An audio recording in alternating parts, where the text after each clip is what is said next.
I've used a variety of cameras during my 10 years or so of making YouTube videos. Camera I used to use was a Canon with a flip-up screen. The only problem I had with the Canons was that I broke probably 15 or 20 of them before I decided to stop using them. One lonely farmer advised me to update to the Olympus Tough. This is an Olympus Tough 830. These are unbreakable cameras. You might notice this one's taped back together because this bottom part's broken off. And this one here, the door is broken off one end. Now both these cameras still work. They're pretty unbreakable, but not absolutely completely unbreakable. This is an Olympus Tough. This is an 830, a G830. This is a G850. The G850 pretty much has about everything these do with a flip-up screen, which is better. Of course, it's more expensive.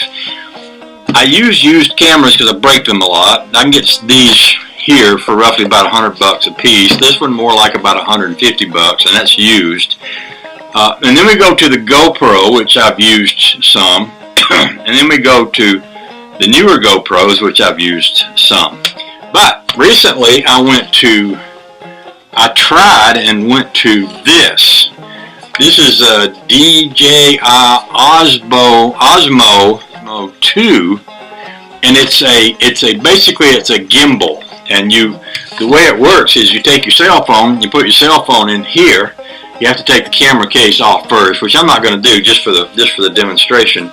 But you take your cell phone, you put in here. It links with this handle, and then you shoot movies using the cell phone.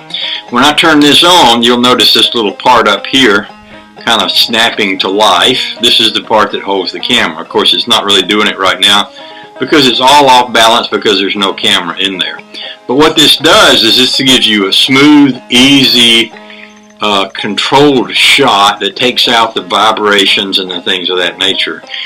The problem obviously with that is even though the cell phones make great cameras, sometimes people like to have them free so that they can talk on them or look at them, or also you know what people do with cell phones, everything. There is an adapter so that you can use your GoPro. This one here is a GoPro 4 in the same place as the cell phone. And here's a GoPro 4 that's connected to the adapter, and the adapter sits in here, and basically you have to normalize. When I say normalize, you have to balance the GoPro, and once you do, you can walk around with the GoPro in the gimbal and shoot pictures with it that will be stabilized. With the cell phone, you can do a lot of other things, including active tracking through your cell phone. So the best thing would be if one of these had its own camera, and voila, it does. They've recently started making this camera. This is the same as that, but it's only that big, and it has a camera built right into it. I'm going to turn it on, and you see this little part here come to life. And if you look at the screen, there's a little tiny screen right there. Now I can literally do active tracking right on that screen. In fact, I can do everything with this camera that I can do with all of these. Plus I can do active tracking, and plus it has this stabilizer. You notice when I turn the camera, it doesn't have jerky movements. The camera makes adjustments as I go along.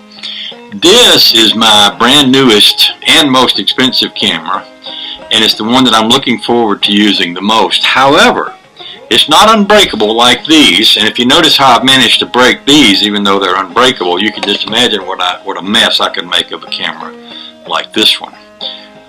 The advantage of this camera is it's small, it's lightweight, it has the active tracking, it has the stabilization, and it's quick.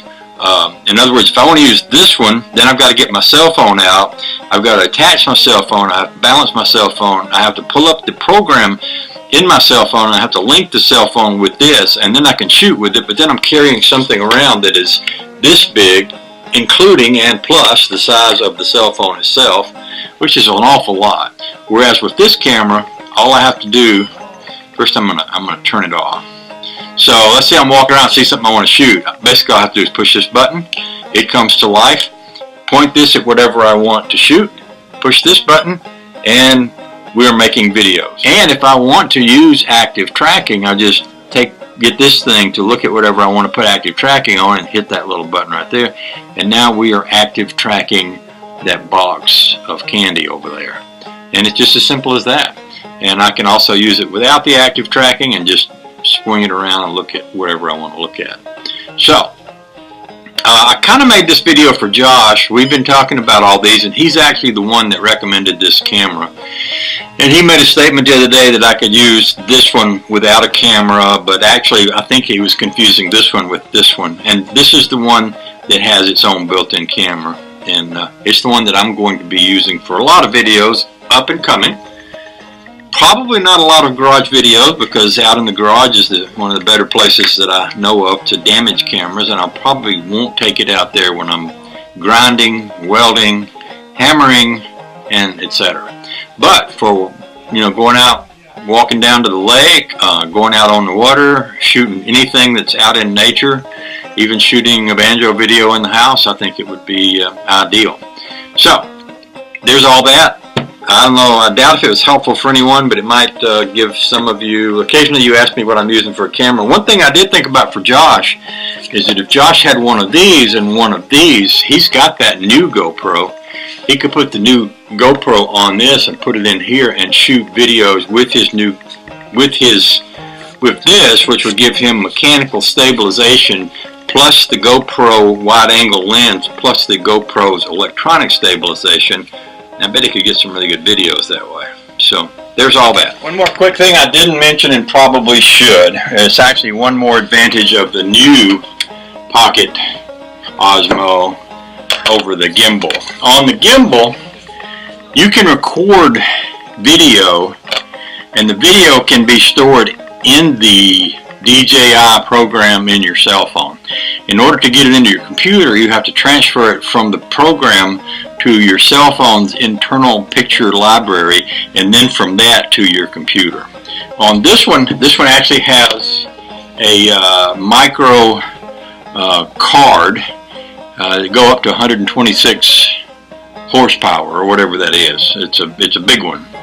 So, and this thing has about 4 hours of battery life, so you could take this out with that big card, shoot videos on it for a goodly part of a day, and then come home and just yank this out, throw it right into your computer, and transfer your videos into your computer that way without having to move them from the cell phone to the camera, from the camera to the camera. It makes me think about that itty bitty teeny weeny bikini song, you know, from the blanket to the water, from the water to the shore, from the shore to the, you know, you remember, some of you old folks might remember what I'm talking about.